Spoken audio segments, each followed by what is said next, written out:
श्रद्धा भाव अतिशय गहरा हो और गुरु का आगमन हो जाए, समर्पण पूरा हो जाए व्यक्ति के पास, पूरी तरह से अपने आप को अपने गुरु के हवाले करे। जो तुम बनाना चाहो, जिधर तुम ले जाना चाहो, उधर जाने के लिए मैं पूरी तरह से तैयार हूँ। तब निश्चित रूप से व्यक्ति की ज़िंदगी में चमत्कार होता है। और यही एक बात भगवान श्री कृष्ण ने अर्जुन से कही थी। उन्होंने कहा कि कोई भी ऐसा व्यक्ति हो, अपि चेत सुदुराचारो अपि चेदसि पापेभ्य सर्वेभ्य पापकृत तमः सर्वं ज्ञान प्लवे नैव वृजिनम संतरिष्यसि। कोई व्यक्ति पापियों में भी पापी हो और अगर वह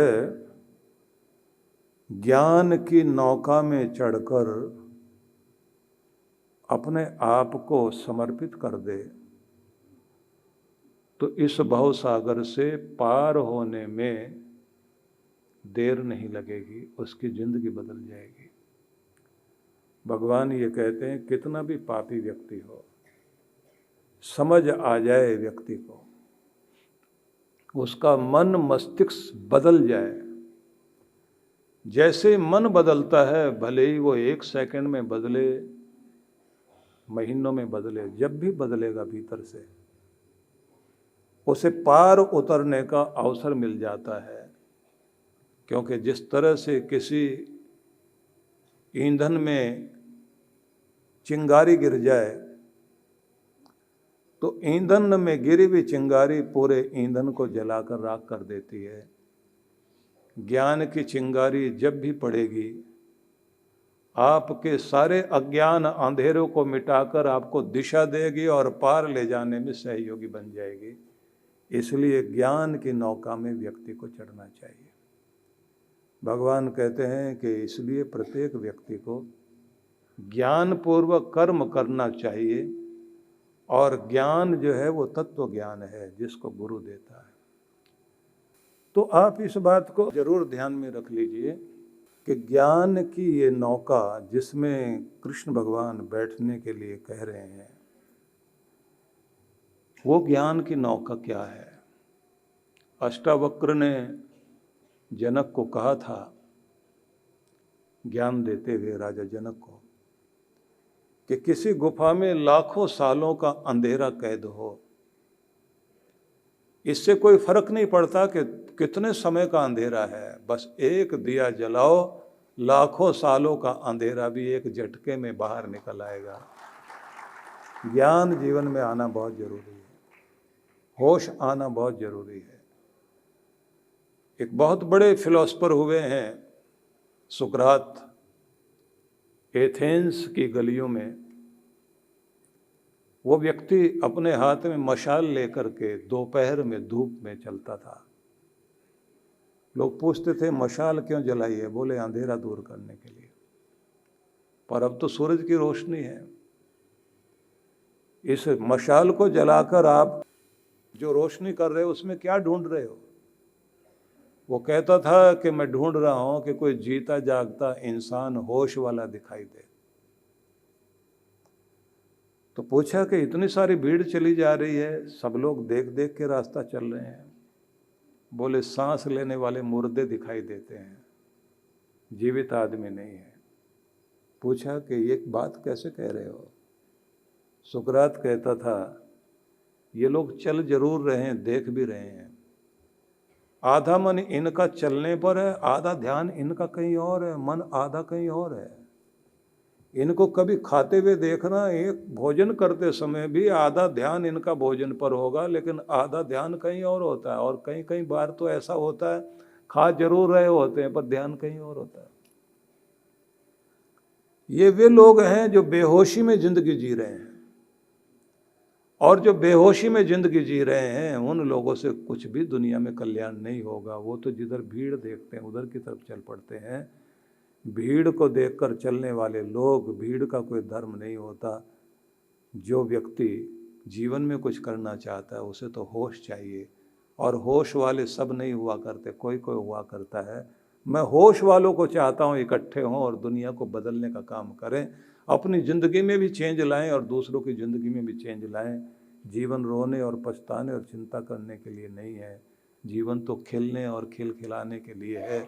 ज़िंदगी अगले वाले दिनों के लिए नहीं, एक एक पल में जीने के लिए है। कल का तुम्हें नहीं पता कि क्या होने वाला है, लेकिन जो पल चल रहा है उसका तुम्हें पता है। उसमें जी भर के जीना शुरू करो, अपने चेहरे पर मुस्कुराहट लाओ, एक एक दिन को उत्सव बनाकर जीना शुरू करो। होश वाला व्यक्ति एक एक क्षण का आनंद लेकर के जीता है, उसके जीवन में आनंद बना रहता है। और इसी तरह से बहुत सारी कहानियां पुराने समय की कही जाती हैं, जिसका सार भी यही है कि गुस्से में आके राजा ने जो है एक मंत्री को फांसी की सजा दे दी थी कि कल सवेरे होते ही इसको फांसी दी जाएगी। रात्रि में वो, क्योंकि उसका मित्र भी था, उसको देखने के लिए चला गया कि देखूं उसके घर की क्या हालत है। देखा तो उसने महफिल सजा रखी है, नाच गाना चल रहा है, और वो भी बहुत मस्ती से बैठा हुआ, सब रिश्तेदार बुला रखे हैं, और वहाँ बैठे बैठे कह रहा है कि दोस्तों ज़िंदगी का कुछ पता नहीं है, मुझे तो कल का पता है, किसी को तो एक घड़ी का भी पता नहीं होता, एक पल का भी पता नहीं है। आओ आज मिलने सब लोग, गीले शिकवे दूर कर लें और आनंदमय जीवन बिताते हुए आज के महोत्सव के साथ आज की ज़िंदगी को पूरा कर लें। कल का सूरज जैसे उगेगा, भगवान जैसे चाहेगा होगा, आज तो आनंद से जी लें। और वो बहुत आनंद में बैठा हुआ था। राजा को समझ में आया, खिड़की से झांकते हुए देख रहा था कि यह आदमी तो डरा हुआ नहीं है, कल क्या होगा, मेरे बच्चों का क्या होगा, परिवार को क्या होगा, मैं तो अभी ये इंतजाम नहीं कर पाया, अभी तो ये और जोड़ना था, कम से कम ये चीज़ें होती तो मेरे बच्चे भी सुखी होते। वो गया, जाकर उसने पूछ लिया कि तेरे बच्चों का क्या होगा, तुझे फिक्र है, तेरे सामान का क्या होगा। मंत्री उस समय कहता है कि जब आए थे तो हाथ में कुछ लेके आए थे, मुट्ठी खोल के देखा तो दिखाई कुछ नहीं देता था, पर इसमें वो किस्मत लिखी हुई थी जिसको कैश कराने के लिए इस दुनिया में हम लोग आए हैं, और सब चीज़ें मिलती चली जाती हैं। और कमाल की बात तो ये है, इसी में वो लिखा भी होता है कि कब कौन सी चीज़ आकर के हाथ से छूट जाएगी। बच्चों की किस्मत मैं नहीं बना सकता,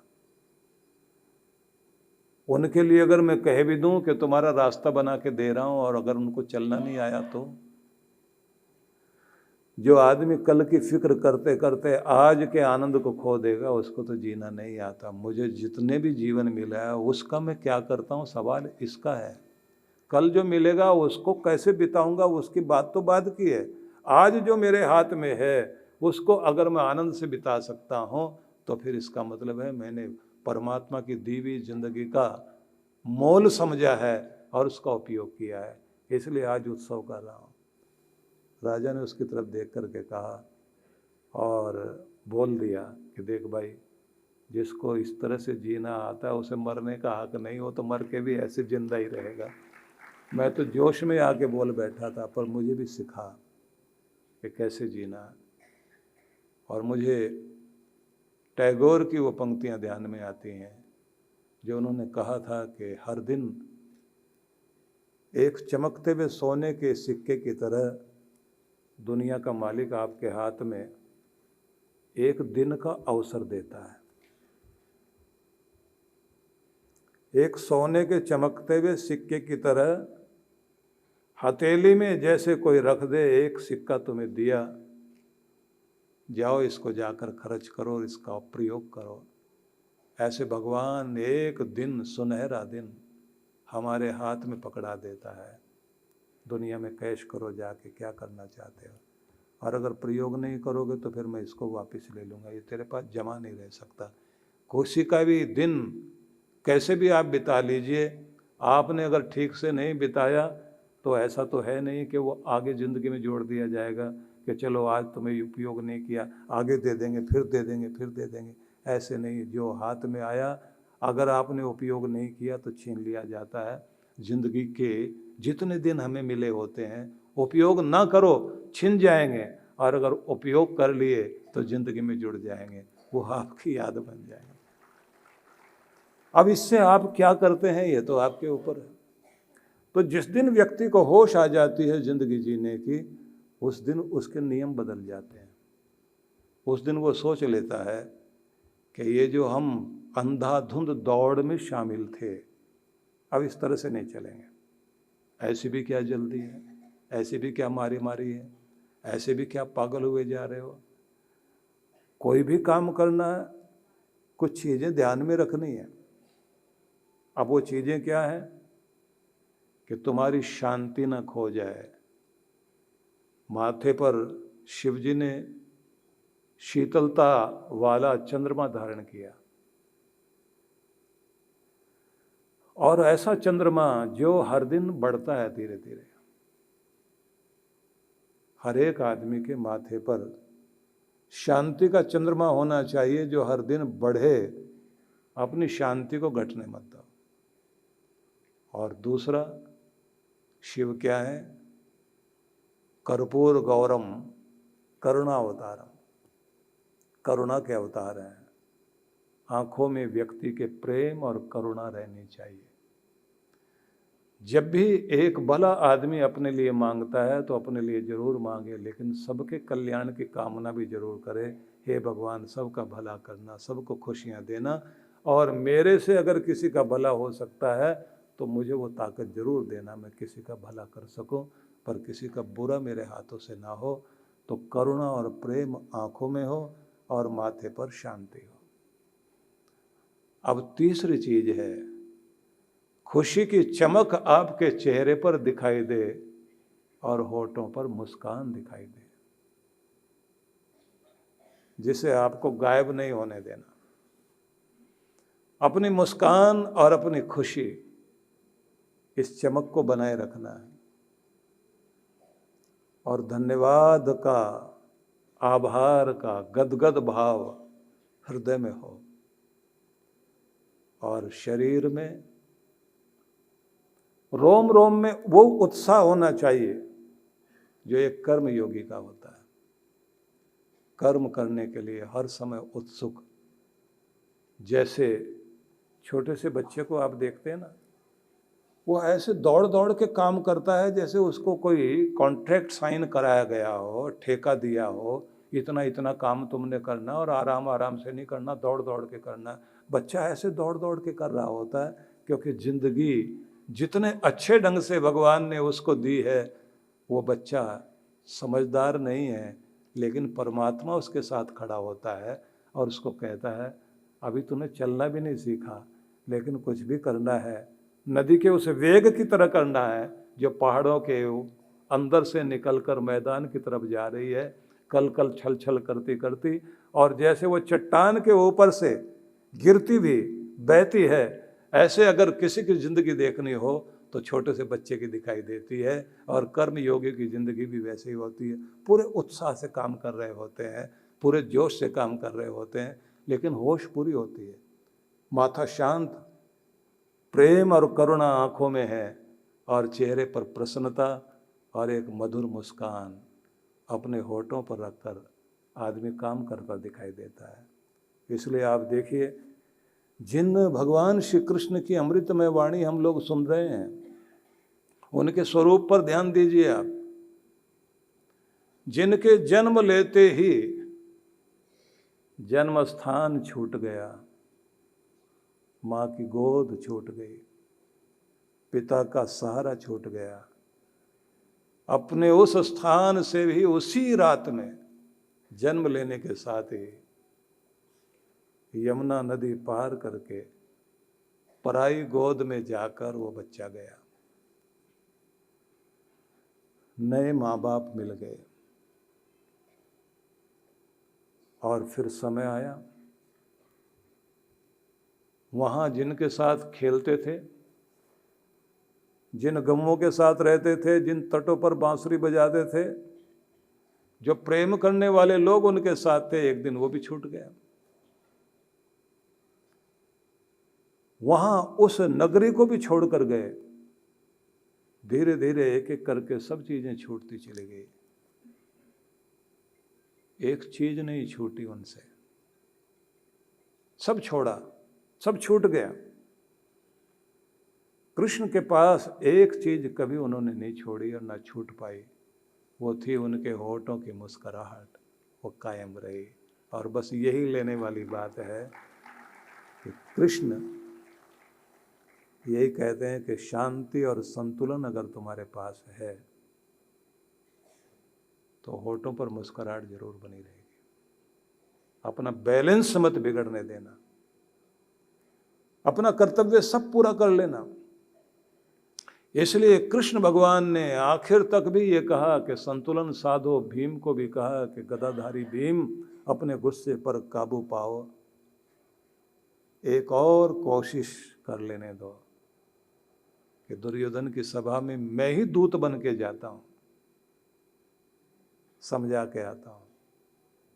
कोलकाता में परम पूज्य सद्गुरुदेव श्री सुधांशु जी महाराज के पावन सानिध्य में दिव्य पाठशाला फ्रॉम डार्कनेस टू लाइट, अंधकार से प्रकाश की ओर कार्यक्रम की रूपरेखा दिनांक 18 से 20 दिसंबर 2025 प्रातः 9 से 11 बजे, सायं 5 से 7 बजे। विशेष 19 दिसंबर दीक्षार्थियों से साक्षात्कार प्रातः 11:15 बजे। 20 दिसंबर रक्तदान शिविर प्रातः 10 बजे। गुरु मंत्र दीक्षा प्रातः 11:15 बजे। सुंदरकांड पाठ दोपहर 12:30 बजे। स्थान science city auditorium, Topsia, Kolkata. आयोजक विश्व जागृति मिशन ट्रस्ट, कलकत्ता। संपर्क सूत्र। आप सपरिवार सादर आमंत्रित हैं।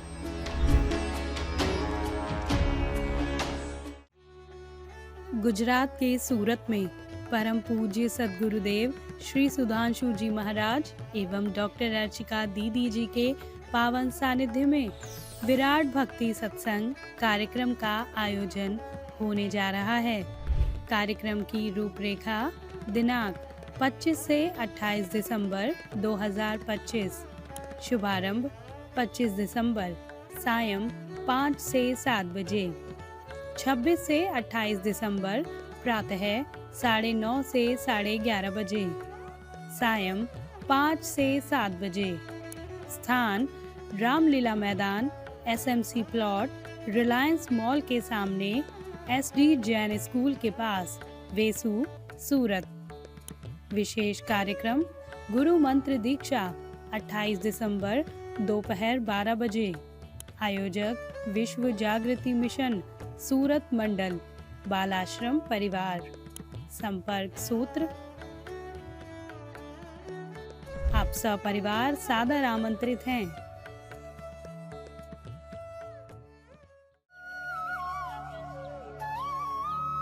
परम पूज्य सद्गुरुदेव श्री सुधांशु जी महाराज एवं डॉक्टर अर्चिका दीदी जी के पावन सानिध्य में नव वर्ष का शुभारंभ।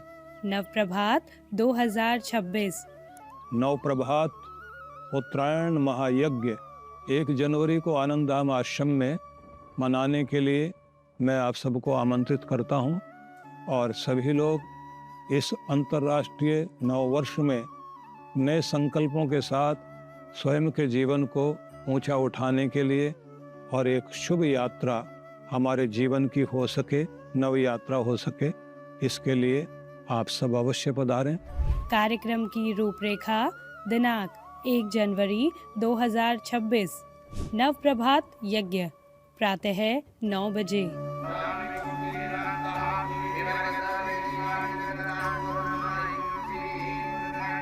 शोभा यात्रा प्रातः 10 बजे।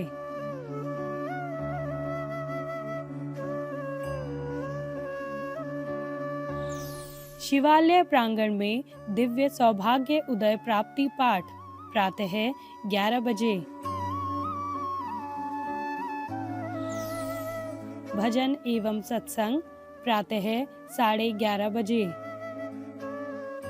स्थान आनंद धाम आश्रम बक्करवाला, नई दिल्ली। आयोजक विश्व जागृति मिशन, नई दिल्ली। संपर्क सूत्र। अधिक जानकारी के लिए संपर्क करें। आप सपरिवार सादर आमंत्रित हैं।